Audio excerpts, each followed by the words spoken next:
Tu es entrepreneur et tu te demandes pourquoi tes ventes stagnent ou pourquoi tes clients hésitent à acheter chez toi.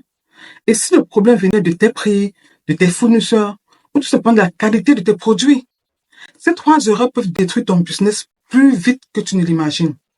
Mais bonne nouvelle, elles sont totalement évitables. Dans cette vidéo, je vais te montrer comment fixer tes prix correctement, négocier avec tes fournisseurs comme un pro et garantir une qualité irréprochable pour fidéliser tes clients. Je me souviens d'un jour où un client a retourné un produit en disant que cela ne valait pas son prix. À ce moment-là, j'ai compris que mes erreurs me coûtaient vraiment très cher.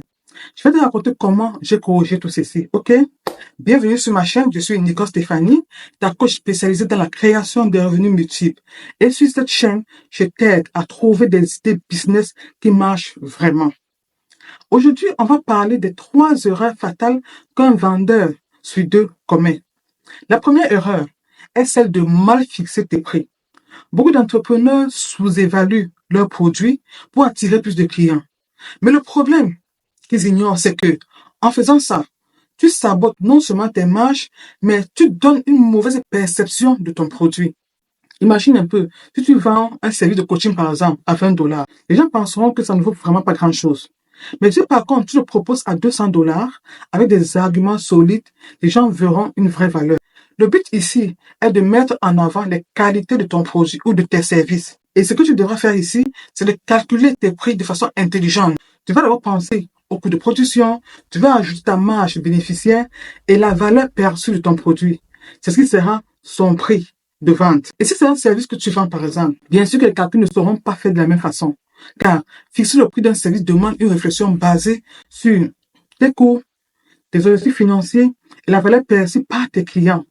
Par exemple, si ton produit te coûte $50 à fabriquer, vise une marge de 30% et ajuste en fonction de ce que tes concurrents proposent. Je connais un entrepreneur qui vendait des chemises à $20 alors qu'elles coûtaient $18 à produire.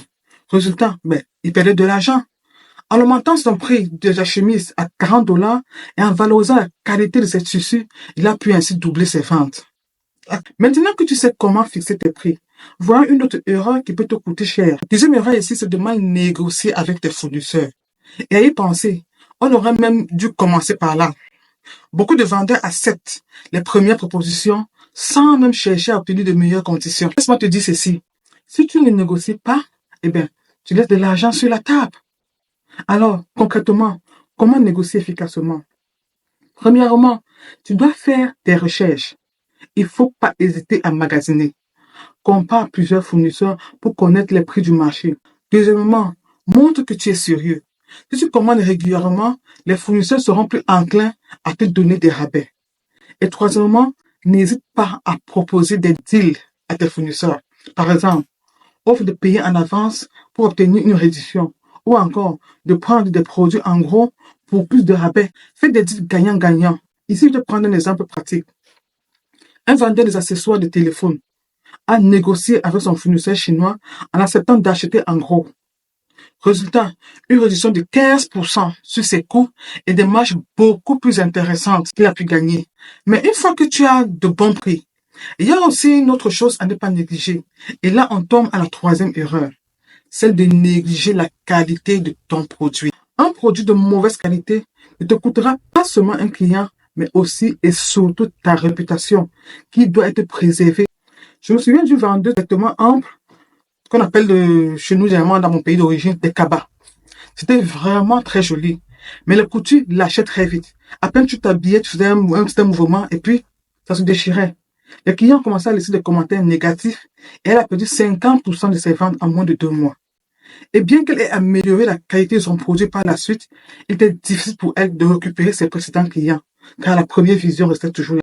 Alors comme solution, il faut miser sur la qualité dès le départ. Voici comment tu peux garantir la qualité des produits. Teste toi-même ce que tu vends. Si tu ne l'utilises pas, pourquoi est-ce que quelqu'un d'autre le ferait? Imagine un peu une personne qui va entrer des produits cosmétiques par exemple, des produits contre l'acné, contre les cernes, etc.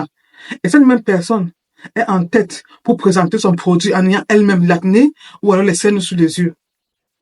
Tu penses vraiment que son produit sera bien vendu? J'en doute très fort.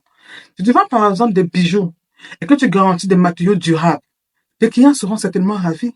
Et beaucoup reviendront pour acheter d'autres articles que tu vas leur proposer. Et surtout, ils vont te recommander. Ils deviendront même des ambassadeurs de ta marque. Donc, sois transparent. Si ton produit a une faiblesse, explique-le clairement dans la description. Choisis tes fournisseurs avec soin. Prends le temps de vérifier leurs références et même leur avis. Maintenant que tu connais ces 3 erreurs et comment les éviter pour faire décoller tes ventes, c'est à toi de jouer. D'accord? Aujourd'hui, on a vu que pour réussir, tu dois fixer des prix qui reflètent la valeur de ton produit, négocier avec ton fournisseur pour optimiser tes marges, proposer une qualité irréprochable pour fidéliser tes clients. Je t'ai raconté mes débuts difficiles et les erreurs que j'ai faites. En appliquant ces mêmes stratégies, j'ai non seulement augmenté mes ventes, mais j'ai aussi bâti une belle réputation auprès de mes clients qui me reviennent et qui sont des véritables ambassadeurs pour moi. Alors, tu me diras en commentaire laquelle de ces erreurs résonne le plus avec toi et surtout, qu'est-ce que tu vas faire dès aujourd'hui pour améliorer ton business. Merci d'avoir regardé la vidéo. Si elle t'a aidé, like-la, abonne-toi et partage avec une autre personne entrepreneur dans ton entourage. D'accord? Et n'oublie pas, tu as ton cadeau à la fin de la vidéo. Le lien est juste dans la description de cette vidéo. Télécharge ton cadeau et on se retrouve très vite pour d'autres conseils. À bientôt!